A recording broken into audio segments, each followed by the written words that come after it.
In this class, we're going to take a look at how you add and subtract surds, or you might call them radicals. A surd or a radical is just a number with a root that you cannot basically simplify any further. So like root 2, root 3, root 5, so like all those prime numbers.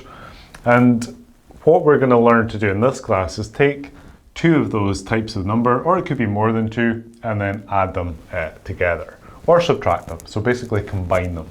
Before we get to that though, we need to consider the scenario of how we simplify numbers that have got square roots, because sometimes when we are presented with these questions, for example these guys here, they're not in a fully simplified surd form, so we need to manipulate those first.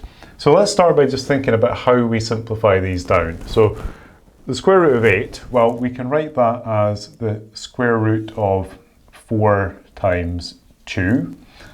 And then we can split that into two roots, so that's root 4 times root 2, okay? That's just a process you need to learn, that's just how the rules work for that. And the square root of 4 though is 2, so that just becomes 2 times root 2, which we just write as 2 root 2. So after a bit of experience, you'll probably drop this line, and in fact you might even, once you've worked a few of these, just go straight from there to there. So that's basically the process of breaking those down. So it doesn't matter which two numbers you choose to make this number. 8 and 1 is no good because you never use that extreme combination. Here we're not going to use 27 and 1. You can use any two numbers in between that you like. This one only really had the choice 4 and 2. Some numbers will have more than one choice. It doesn't matter which ones you choose, but ideally you're looking for a square number. That's one that's got a square root and a prime number. So 27, I think the only choice really for that one would be a 9 and a 3. So I'm going to skip this line this time and just go straight to root 9, root 3. Try and get in the habit of putting the square number first. That's just because we're then going to take the square root of that. So square root of 9 is 3, and we just get 3 root 3. So try to be quite efficient with these. They shouldn't really take a whole lot of work in. It's just identifying those key numbers. Once you've done enough of these, you'll see a lot of the same numbers over and over, and you'll probably just start to learn some of the answers. You'll just know that root 27 is 3 root 3 after you've seen them a few times. Okay, let's have a look at root 20. So 20 could be 10 and 2, could be 5 and 4. 10 and 2, 2 is a prime number, 10 is not a square number, so that's not an ideal combination. 5 is a prime number and 4 is a square number, so that's a better combination. So we'll go for that one. So root 4, root 5. Square root of 4 is 2, so we just get 2 root 5. Just to demonstrate, if we did go the other way, if we did make that root 10, root 2, we'll still get there eventually. It's just going to take a little more work. So the square root of 10 we can break down again. We can make that root 5, root 2. So that bit there is just for the root 10. We've still got the other root 2 on the end like this. Root 2 times root 2 is root 2 squared, but root 2 squared, so square root of 2 squared, the squared and the square root just cancel, and that just comes out to be 2.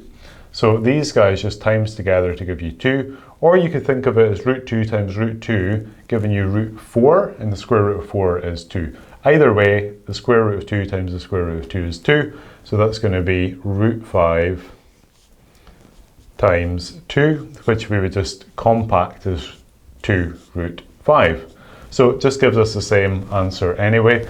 Notice though how much more working we had to do there. We had to go through all of this pain just to get to 2 root 5, whereas here we just went straight almost to it. That is the beauty of getting this correct combination, so a square number and a prime number. So these questions are usually designed so that you will find that combination quite quickly, but it does take a little experience to get to that point. So that's just how we simplify surds. We're not at this point actually adding them or subtracting them, we're just kind of prepping for getting to that point.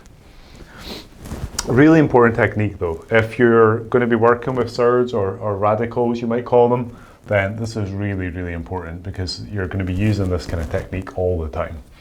Okay, so coming over here and we're going to think about how we combine them. So here we've got root 7 plus root 7. So all we need to do there is basically add up how many root 7s we've got. Remember that there's kind of secretly a 1 in front of these, so it's 1 root 7 plus another root 7. So if you've got one of anything plus another, you've got two of them. So basically we just get 2 root 7. The big mistake in this question is to write the answer, or what we think the answer might be, as root 14 by adding the two 7s together, but that's not correct. That's an overcomplication. You're just adding up how many root 7s you've got. Similarly here, we've got 3 root 5s, we're adding 4 root 5s. Well, you've got 3 of them, you're adding 4 of them, so that's just going to give you 7 of them. So you've got 7 root 5s. So in these two examples, we were able to add the surds, the radicals, directly. So there was no manipulation required. This was a root 7, that was a root 7, so we added them. These were root 5s, they were root 5s, so we just added them. This one's slightly different though, because we don't have the same type of surd. That means that we've got to manipulate them, because we can only add or subtract like terms, just the same as with algebra. So we can only add these or subtract them in this case if we can get them into the same form. So what we're going to do, we're going to pull in the technique that we tried over here. So the root 8 we've already got is 2 root 2. So let's just maybe rewrite this. So it's going to be something minus 2 root 2, which is another way of writing the root 8. That means that if we want a number here to represent the root 18, which we can then subtract this number from, it needs to also be in terms of root 2's, because they need to be the same type of surd. So we're just going to do what we did over here with the root 18, which is going to give us root 9 root 2, just breaking that number down. Square number, prime number, not only a prime number, but the same prime number as we had here. So we get 3 root 2 minus 2 root 2. 3 root 2, take away 2 root 2 just leaves you with 1 root 2, which we would normally just write as root 2. And that's the final answer. So usually with these questions where you're combining surds, you're going to have to do this to get them in the correct same format, the same type of surd before you can combine them. So there is a few skills going on here. This part does take a little experience. Once you've learned to do this, you can then apply it over here. And if you've got these more simple forms, then you can just add or subtract them directly. Surds, radicals are quite an important topic. They come up in a whole bunch of different question types. So I would say spend some time working on this technique. Get it to the point where you're really comfortable with it, where you can just kind of do it as second nature. So check out some practice questions on this topic.